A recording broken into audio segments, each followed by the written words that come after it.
on in. Appreciate your professionalism, getting all the assignments in. You know, that's something that we didn't used to have to take for granted, but nowadays you really need to. I had 2 people, for example, who have not taken a test yet for a test on Wednesday, or a test on Monday, and it's like, what are you doing? Not sure what you're doing, but you know, professionalism is valued. I've worked in business, I've worked in government, I've worked in consulting, I've worked public administration firm, I've been offered jobs in law firms, you know, so pretty much almost anything a political scientist can do, I've done it, or a communications major. Worked in journalism, even worked in sales, which sadly I found I was actually good at, which is why I don't get into sales. But anyway, all of them demand professionalism. So this is where you develop it. I mean, if you think about it, high school, they kept you on a pretty regimented schedule, most of you probably. College is where you get a chance to develop your own regimented schedule. What you do between the ages of 18 and 22, formative, sometimes as late as 24, are the habits you'll set throughout your life. It's not like all of a sudden, oh, I'm done with college, now I'll switch on to being professional. You can read, study after study says this is the time where people develop their habits. If you haven't developed them by now, in your 20s you're going to be playing catch up, and I got to see real life examples of that. So I'm preaching to the choir. So far this has been generally a pretty professional group in terms of attendance, in terms of getting in assignments, and hopefully on these assignments to do well on them. Like I said, slightly above average on the paper grades. We'll see how this exam goes, but this is where you set, you know, getting ahead on assignments. The paper 2, I want you to select either a book chapter or scholarly published article from a journal, quarterly review, acceptable report. You can't write the length of the paper on a New York Times article, unless it's like New York Times Magazine and it's like some 12-page feature on lone wolf terrorism. If you find that and you want to ask permission for it, more power to you. I'm a former journalism major. All kinds of corporate reports, consulting reports, anything. If you're, post it anyway. I'll take a look at it and I'll tell you if it's a legitimate published source. Once you get that okay from me, start on it. Excuse me? I thought it was Oh, no. You get your choice in this one, a book chapter or scholarly article. Go ahead.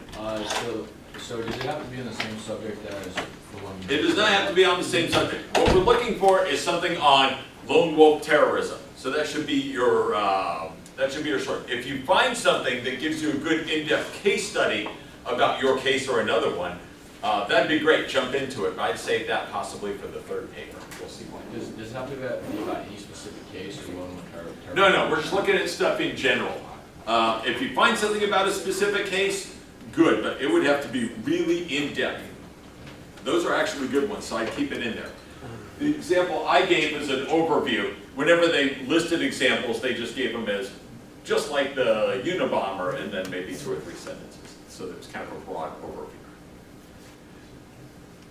Now, y'all didn't do this last time, but I need you to do it this time because it's going to make it harder on the class. So I know Janice and Katie have already picked theirs. So when you go in to the forum, all right, you see, I've already listed my scholarly source. Oh, and Katie already posted something, so I'll be checking on yours. So yours is that me or is that somebody else? Some Sonic collecting rings. Seriously, no games in the class of professionalism. So whoever was doing that. At any rate, you'll get to see an example. You'll see how I cited it using APSA style guide. Try and cite yours using APSA style guide. That'll be another free look at how I make you cite your work. The one I have, if you're kind of unsure, here are a couple names. Bruce Hoffman is one of the industry leading scholars on terrorism. The guy was studying terrorism back in the 80s when most people weren't looking at it. Todd Sandler, I don't know where he's at now. He used to be at USC. He's probably better than any of the Trojans. But at any rate, now he's like one of the best academics ever come out of USC. He studied terrorism before 9/11. If you are very interested in economic rational theory, a guy out of the University of Chicago, I think he might be in their econ department. I want someone to get this person's work in. It's Robert Pape, P-A-P-E. And he's had 2 or 3 publications. So if you like this idea, and let's say Lexi gets it, and Michael's like, damn, I wanted that one. Oh, I'm sorry, I'm not supposed to say damn. Anyway, you can look for another one that he's done. Because Hoffman, Sandler, and Robert Pape have done a lot of pieces. So you should be able to find 2 or 3 of those. It's okay if we have. I mean, Bruce Hoffman must have written like 100 articles or books on terrorism. So, anyway, Katie looked at one, and I don't know. Did you see it before I posted mine? You found yours anyway? Yes. Oh, okay. That was amazing because that was one of the ones I actually saw. It's in the publication. God, love that. This is the one that I found, and at any rate, one of the major pieces that he cites, and I want you writing down notes for this because I want to make sure you're on top of this. Now, this is a sociological journal, but remember, political science borrows from a lot of different places. If you read my piece, you also see I've got some critiques of his model. Don't you ever want to contribute to the literature? So definitely quote this person's stuff, but look for what works about it. Hey, this is a good thing that we should be studying, or what the heck was that person thinking? As long as you put it in professional tones. Critiques are very much valued. I didn't even point out that I think he misspelled Ted Kaczynski. Okay. Take a look down here. Okay, here's one of the pieces. Believe it or not, this is one Katie picked. I was actually going to assign this to somebody. Katie's already taking it. It's another typology of lone wolves, preliminary analysis of lone wolf Islamist terrorists, so she's already picked that. When you pick one, post it on the thread, so that way all of you can see in one thread what everyone else has done, because I don't want 2 people taking the same piece. If someone else claims this, then it's not going to work in the project. I'm going to make you restart it. First one to post in before it gets it. There are plenty of pieces. Academic search complete, ProQuest, the social science searches, you should have yours today. In fact, given that the paper's due on the 25th, I picked mine today. Make me work on this. As you can even see from this, lo and behold, some of these have internet links. So at least you can, in some cases, look at the abstract and decide whether or not, economic profile. Okay, that's interesting. Okay, so if you're a business type major, that might be a really good one to take. This will give you the abstract. So what you might want to do is you might want to take a look, but to see if that's something you want to do. Oh, look, there it is, Dying to Win, Strategic Logic of Suicide Terrorism. The person from our 2012 project who found that wrote a really good lit review. And no, you can't have his or hers. Not saying who wrote it, but at any rate, that was a really good piece. Do they cite this according to APSA style guide? Is this APSA style guide? It is not. It is most likely APA style guide. So if you cite it this way, that would be incorrect. What's missing about this? Pretty close. Which one? Go ahead. They're not supposed to have a full first name because anybody else can have the Right. same first name and the last name. Yeah, Randy. There could be 100 people with his last name. So make sure you have the name up. There's like a dot here, dot here. So in other words, don't assume that if you find a good one within a publication, that it's going to be cited according to APSA style guide. So don't fall in that trap. And here's what I had to do. Like for example, when I went through, I went through this one, and I didn't know what the first name was, but I typed in lone wolves, how to prevent this phenomenon in Google, and the third one down showed me it was Edwin and Beatrice. What cruel parents. Sorry, Edwin Jackson from the Braves. Just go by Ed. But anyway, so I looked it up, so I found what the first name was. That wasn't too hard. Wonderful things we can find on Google nowadays. Remember, my brother works for them, so you can give him all the business you want. Or go on a Yahoo search. Or Duck, was it DuckDuckGo or DuckGo? What's that duck one? Never heard of it. Oh, there it is. It's the one Josh Van Loo uses. He claims it's virus-free. Or no spamming, or no searches, or tracking. Oh, no, history majors. We know better in political science. Why a free search engine? That wasn't hard to figure out. I remember people 4 or 5 years later going, hey, wait a minute, I think Google's tracking me. You think? Why do you think they put it out for free? Why do you think Facebook doesn't cost anything? Of course they're tracking you. Duh. There's no such thing as a free lunch. See, if you major in political science, you just don't get as surprised like it. I don't know, some of you cutthroat business types might be. You'll notice that this is, I don't know what, 20, 30 pages? I don't go through every single detail. I only go through the details that are relevant for our paper. So half of the paper is writing, maybe 2/3 of it is writing what the author was talking about. Mr. Bates. Okay, whatever Mr. Bates, Roger Bates, Dr. Bates, whatever he is. And some of it was trying to make sense of it. Don't you want to do that? You don't want to just spend all your whole paper writing about what someone else has. Put in some good quotes that we can use. Make sure you understand their argument. Don't just start writing. Read through the whole thing. If you're reading it online, bookmark those parts, jot down, oh yeah, on this page there's something relevant. You can do that on a notebook, sheet of paper. Then you've got an idea about how to plan the attack on the paper.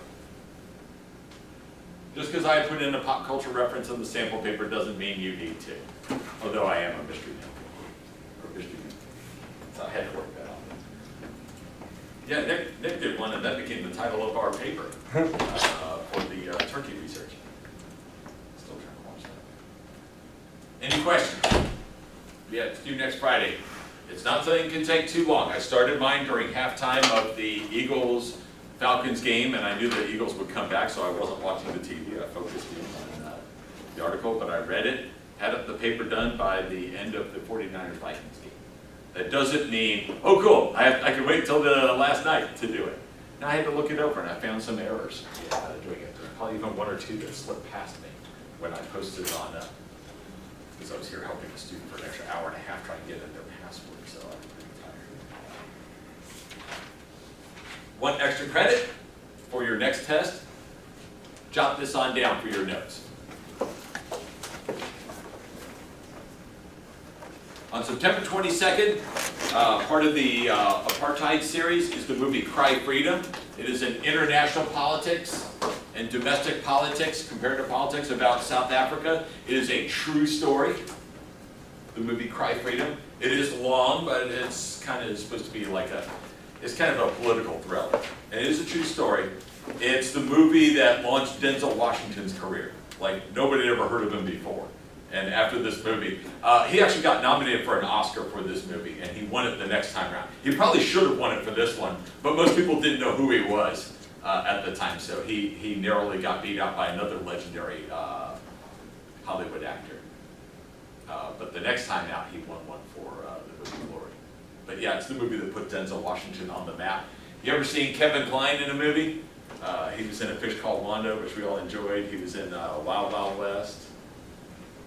The Emperor's Club, a lot of good movies, and he's also the main character too. I think he might have also received an Oscar nomination. But it deals with trying to confront apartheid, built-in racial segregation that's built into the government system. People trying to challenge it peacefully. What happened then, and what happened to people when they got locked up. And how some people would mysteriously die. Slipped in the show. 20 times. And how somebody would have to risk their life to get that information out. You know, putting their life, their career, their family, everything at risk. It's a true story. So that is on the evening of the 22nd. It'll be in the library auditorium. The only thing I don't know is the time of it, because it wasn't on the poster. Might be about 7 o'clock or so. So grab yourself a dinner.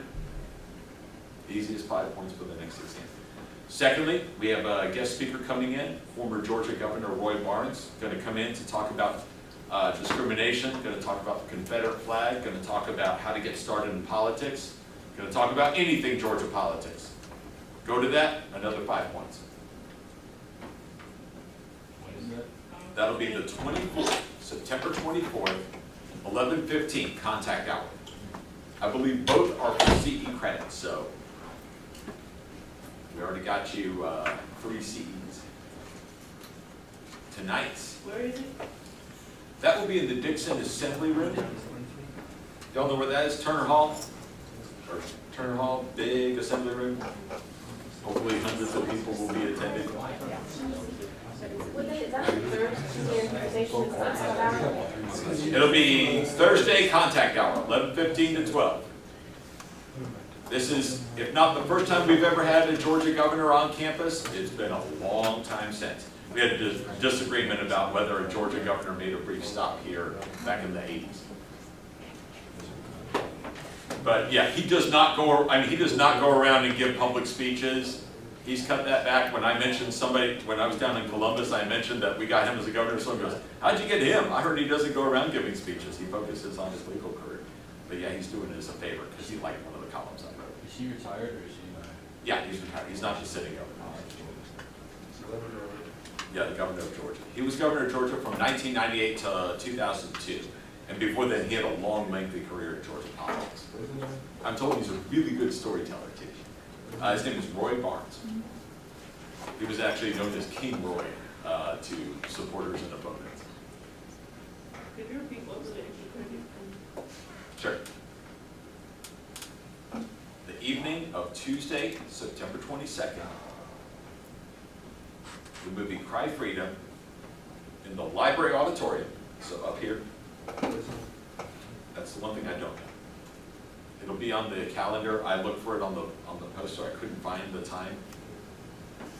But I know it'll be in the, or I'm pretty sure it'll be in the evening, like 7 o'clock or something. So what about the athletes? And, you know, we do have football, basketball, whatever.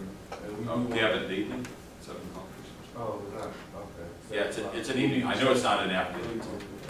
The second one, on that Thursday, the 24th of September, it'll be Georgia Governor Roy Barnes at 11:15 in the Dixon Assembly Room, which is in Turner Hall. Oh, thanks, that's good. I wanted to make sure you all. And I think both are really good opportunities. I actually show Cry Freedom in my Politics and Human Rights on Film class. Anybody ever seen the movie Invictus? Yeah, it's set years after Invictus came out, but it was around the, during this time Nelson Mandela was in prison and stuff. And not that, as college students, there was a lot of focus on South Africa.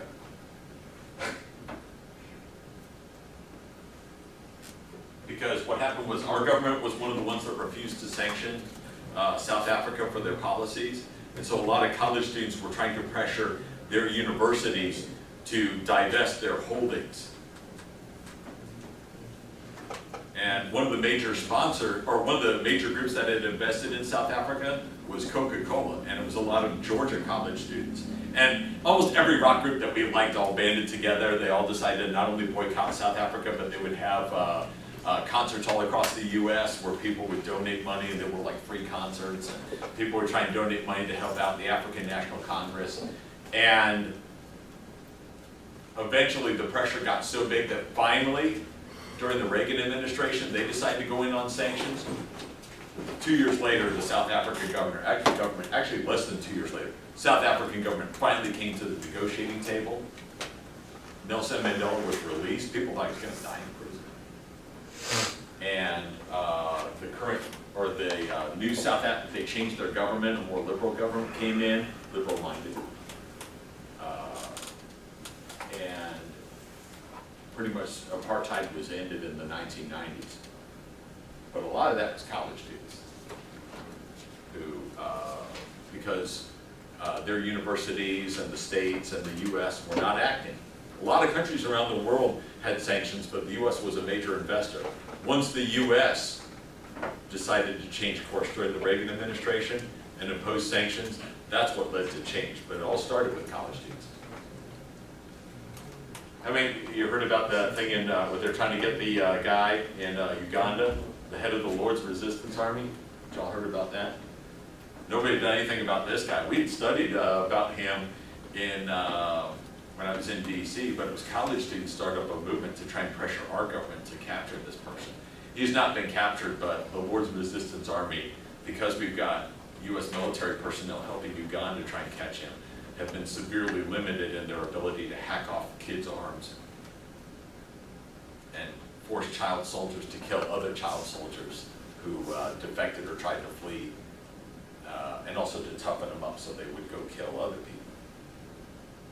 That guy's activities have ground to a halt. So, don't think that college students can't accomplish that.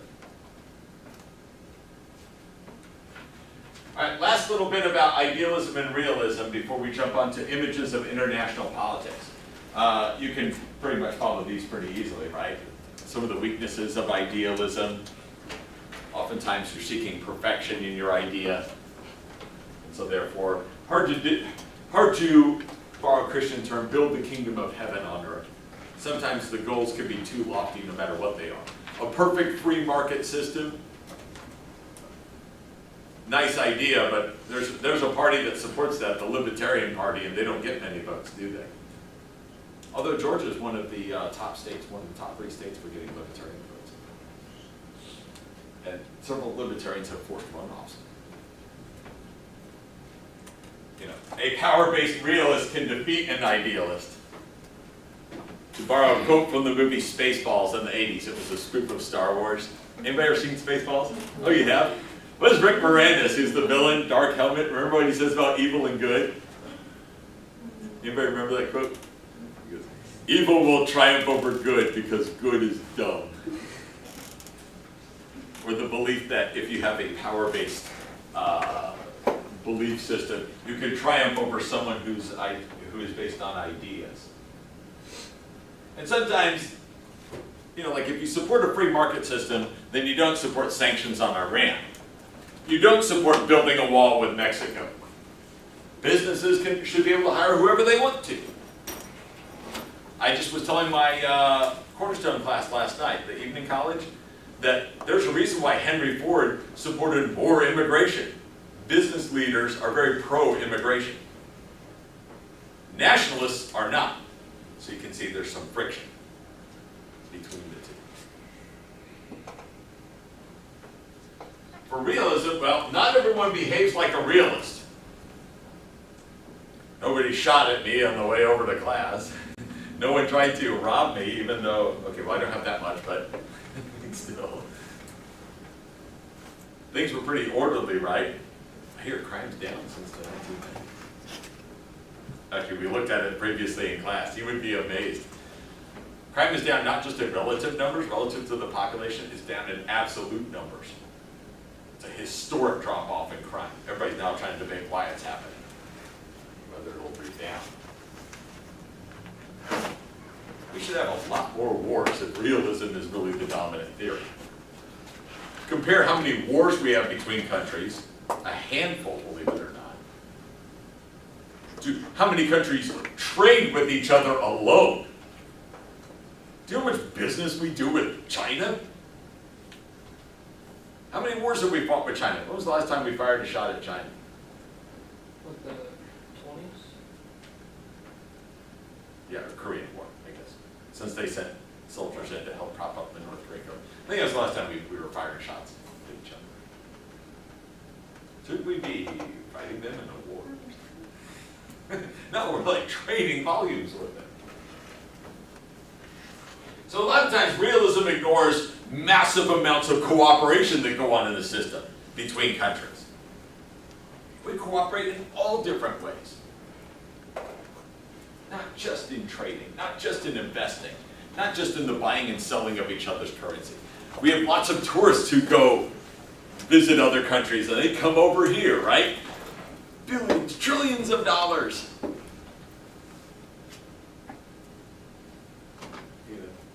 Realism can't account for that. So both of them do have their weaknesses. So just as I was trying to give you the strongest possible argument for both, I'm also going to try and give you legitimate critiques of it. If we have time, we'll look at a hypothesis test related to them. But I want to make sure that we stay on schedule, and we'll look at what the book calls images of international relations, better known as levels of analysis. Yet again, another slight critique of the book. They like saying images, and I can see why they would do it. You know, what lens, what conceptual lens are you using? But most people would say the term levels of analysis. So if you hear me say levels of analysis, that's the term most people use. Kind of like people driving on the wrong side of the road. Well, there is no wrong side, but there's a way most people drive.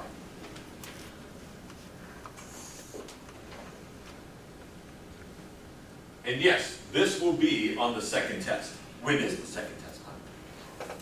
Y'all know. I think it'll be in October. I think it gets some briefing. Somebody want to look at it? Save me a little time. October 9th. October 9th. Okay, so early October. All right. Anybody ever heard of World War II? No, It follows World War I. I never. Never heard of it? Well, the rest of us will help you. Here's a good question. What was responsible for World War II?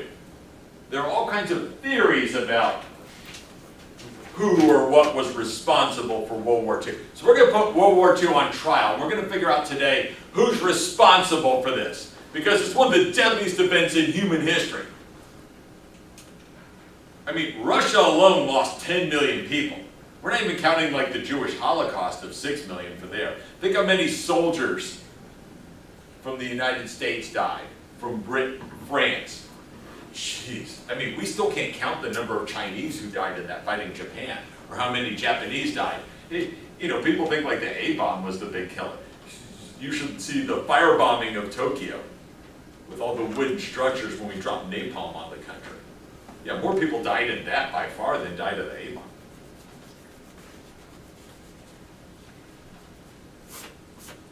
And how many civilians, probably the most human-based catastrophic event that ever occurred.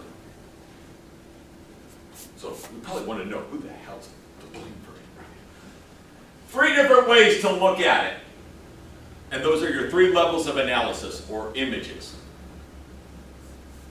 Well, there's a simple one, the individual level of analysis, as the suspect number 1. It's people to blame. In particular, certain types of people. Certain leaders were to blame. How many have heard that before?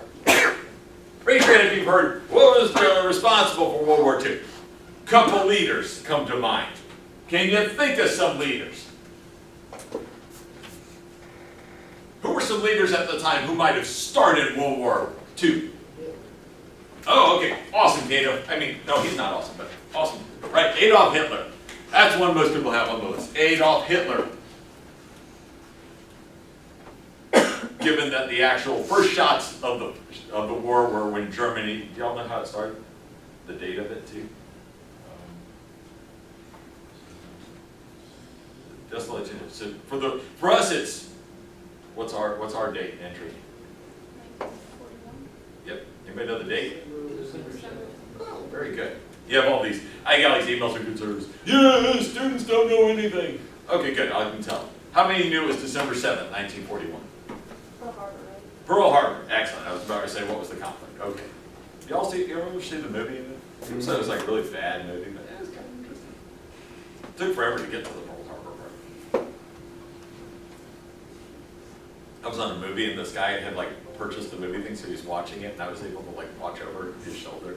And he turned it off just before the bomb started falling. I was like, what?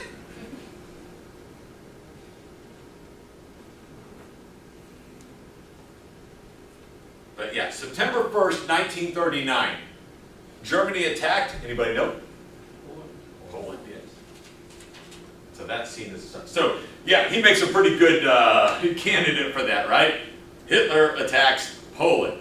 He's the leader in charge. Those are the first official shots of the war. Probably Hitler's a person to blame. Who else? What other leaders could be responsible for World War II?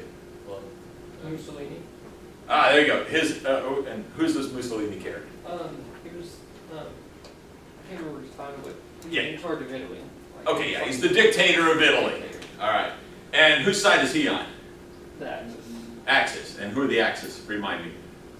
Who was the bad I don't want to tease Sarah Palin, but. The bad guy. Oh, okay, yeah. All right, the Axis of the original Axis of evil. They're saying. Oh, don't worry. I'll find a way to tease Democrats. I remember. I know Sarah Palin had to learn about World War II. You ever seen the movie Game Change? It's based on a true story where they were letting her know what happened during World War II. I remember a Democratic member of Congress when the Mars rover was driving around, and one Democrat said, "Well, did you take a picture of the flag?" And the NASA person's like, "What flag?" "You know, the flag that Neil Armstrong placed on Mars."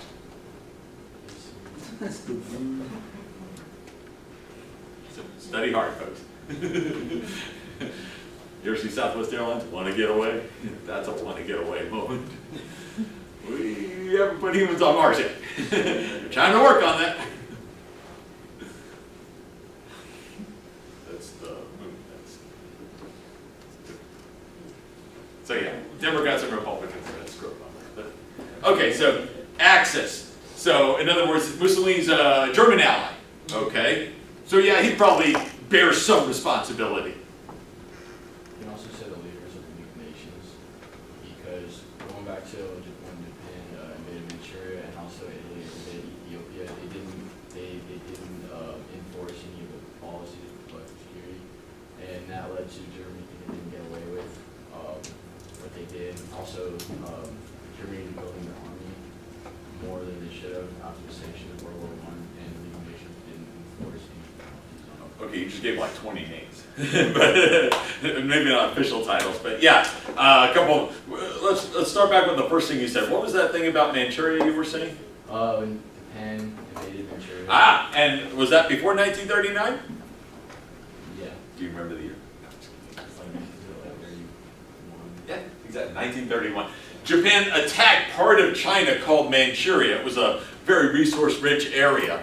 That was Hirohito, right? Well, we have, there could be some, there's an emperor at the time, so they're officially a monarchy. So Emperor Hirohito is one strong candidate to blame. Speaking of which, what happened to Hitler anyway?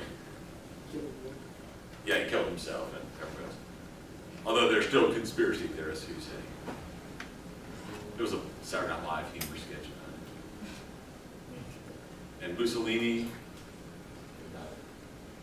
anybody know? Well, yeah, He was hung. Yeah, he got executed by his own people. Yeah. Okay. And it is. And then Hirohito got Nothing. nothing. Why nothing? Well, didn't the U.S. put him on trial? And they, well, sort of. But they couldn't prove that he started the war, that he was. Yeah, he's more of a figurehead, a ceremonial character. Now, we did threaten him with a really nasty punishment. He had to do only one thing to sort of save his life or save himself from a long term in prison. Y'all know what it was? What the name? No, you didn't have to give up names. He got on radio. You have to admit Yeah, he admitted he was not a god. Yeah. He got on the radio and he said, "I'm not a god, I'm a human being." Because a lot of people followed the emperor believing he was the son of God. Most monarchies, that's how they get their legitimacy. And so what that meant was, he was admitting that he was not divine. That's one thing that convinced a lot of Japanese to surrender. And so he did not go to prison or anything. And most people felt that he himself was not the decision maker. He was kind of propped up as a person for the people.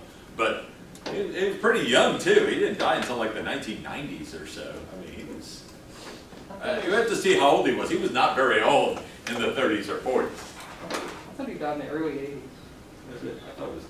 But anyway, he'd been, he was a long time. So they left him in charge, but everyone knew that the emperor position from then on would always be ceremonial. Didn't we get somebody to blame for Japan?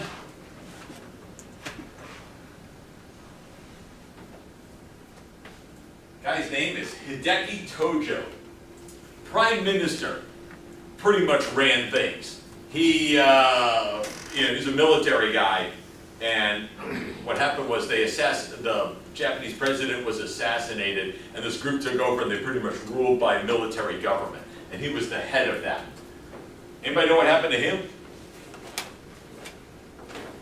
He tried to commit suicide in prison, but he failed. But we hung him. And in fact, over and over again, the term for someone using a sneak attack, like hitting someone before war is declared, is being a tojo. So that's how they use the term. Any others? Who were some of these Western leaders who were ineffective? Anybody know names?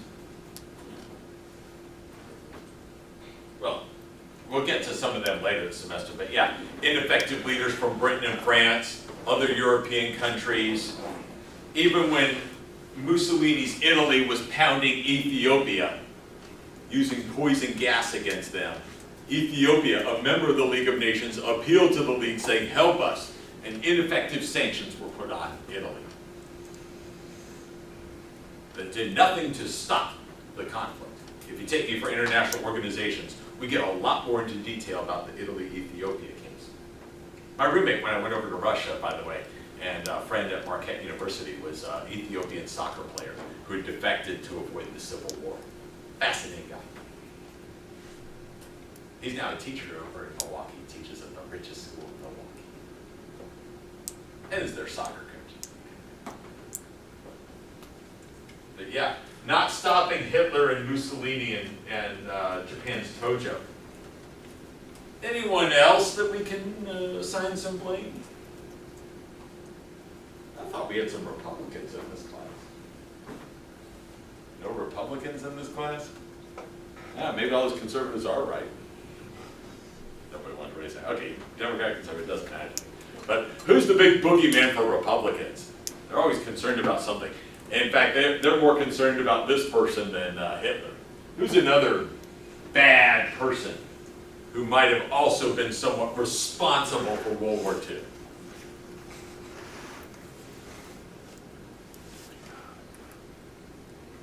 This person has actually killed more people than Hitler. So if there's bragging rights in hell, he's like, hey, you only killed X number of millions. I got more under my belt. Yeah, Joseph Stalin, General Secretary of the Russian Communist Party. Well, didn't he sign a non-aggression pact with Germany? Mm-hmm. Oh, and part of that was, while Germany was nailing Poland from the left, he rolled them up from the right. Took out all the Polish military officers and had them executed in the Katyn forest. He took over the Ukraine long before Putin thought to do so. Baltic countries, they're all NATO members now. Yeah, he did his own little aggressive thing. He signed the non-aggression pact with Hitler so Hitler could attack the West, destroy Belgium, Netherlands, and France, and almost took Britain. He probably didn't realize he was going to be double-crossed by Hitler. But that's what you get. No honor among thieves, as they say. Stalin killed almost all his officers. Oh yeah, he wiped out all his military officers. Oh yeah, he was definitely a bad person. So had others been in charge, maybe things would have gone different. A different leader for Germany, different leader for Russia, different leader for Britain, U.S., Japan. Things might have been different. You know the story about Hitler after World War I? About how, like, the whole September 11th thing? Oh, okay. I don't want you to spoil it because we're going to cover Hitler and Stalin in more detail. All right. So can you hold off on that one? Yeah.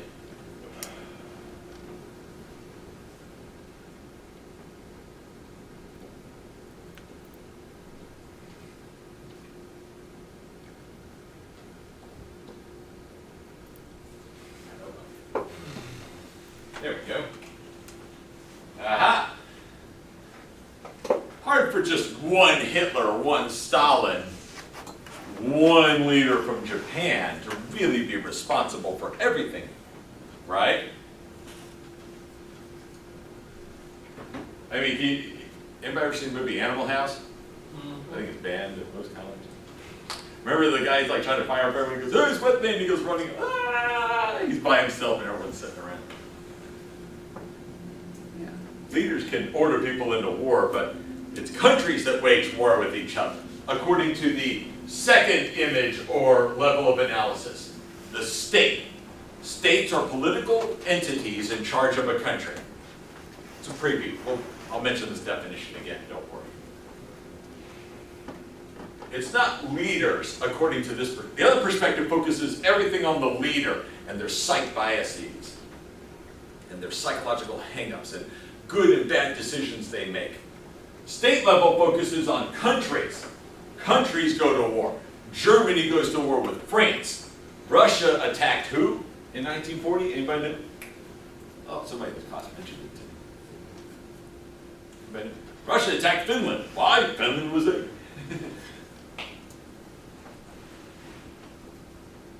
Right? Countries go to war with countries. The U.S. goes to war. Like FDR, like, let's go get them. But it takes a country to get mobilized for the conflict. Government's not one person. Even in dictatorships, there's got to be a lot of people. An entire government, an entire country has to get behind the war effort. Entire countries also can decide not to go to war. That we're going to trade with somebody. That we'll allow immigration or not allow immigration. It's an entire country. I know Donald Trump gets elected, it'll be very interesting, right? But he's not going to be elected dictator of this country, right?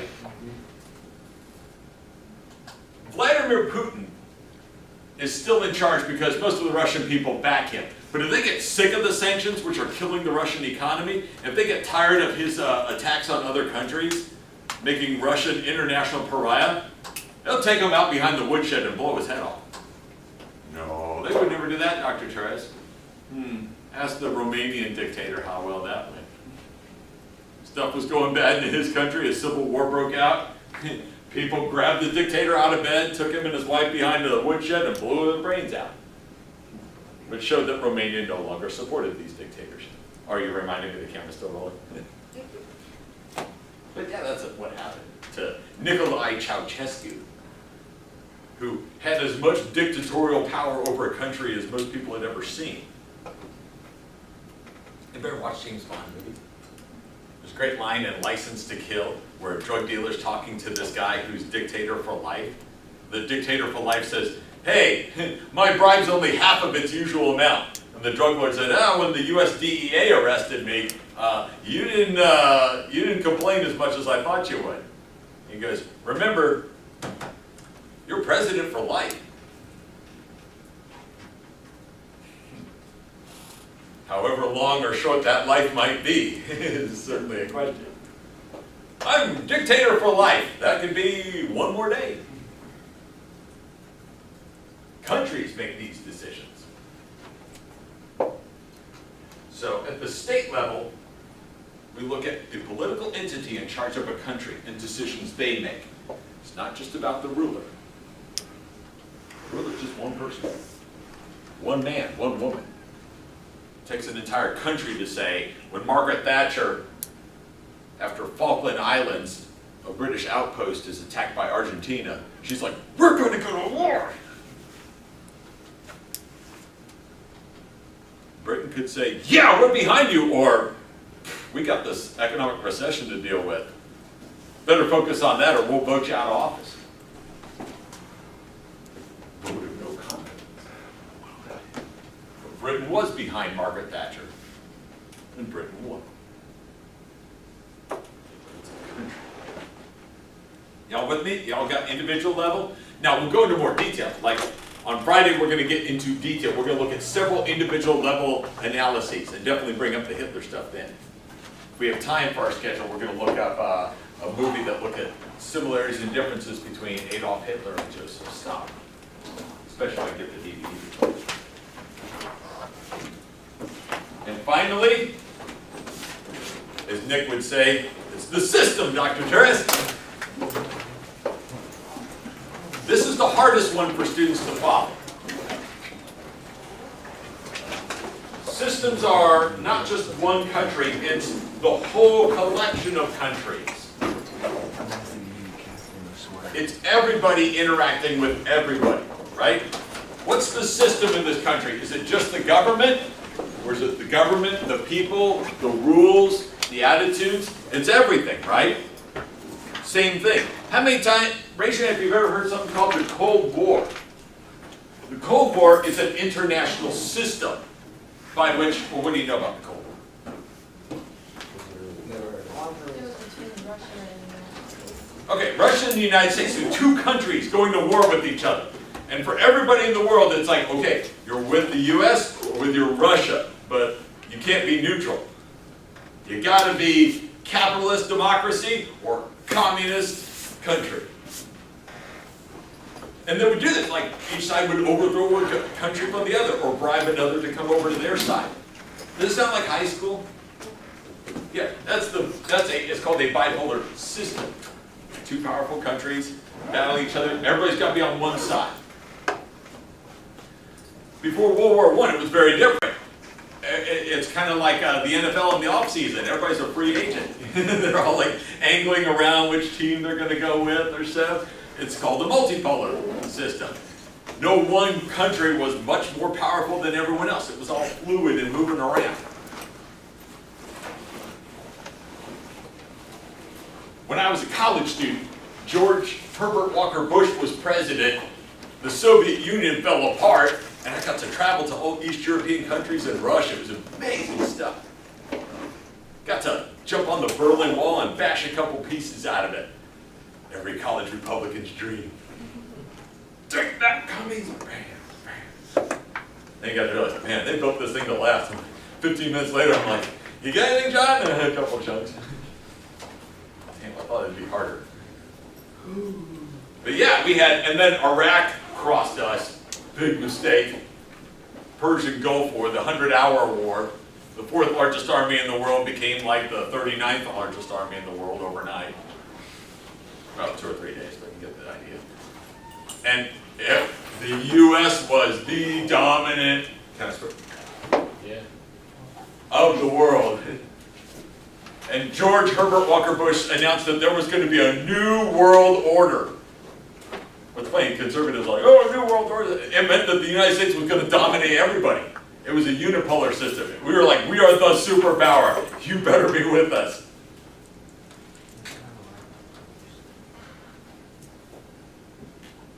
That's a system, right? Where the U.S. is dominant. We had no competitor. Everybody else had to kneel or get out of the way. But systems never last for long, and sometimes you evolve. Things shift around sometimes. So we're always trying to, do you understand what a system is then? It's not just the U.S. as one country, it's how everyone reacts to the United States. Either Iraq, we'll defy you! Ooh, bad idea. Or others going, like Indonesia going, okay, you want us to stop bombing our people? We can do that. Democracy? Sure, give us the book. We'll figure it out. Capitalism? Okay. That's a system. Do you understand now the 3 systems? Good, because even if you don't, we're going to go through each of them in detail. So you'll know several system level theories, several individual level theories, several state level theories. Oh, I just want to see if y'all again. See ya!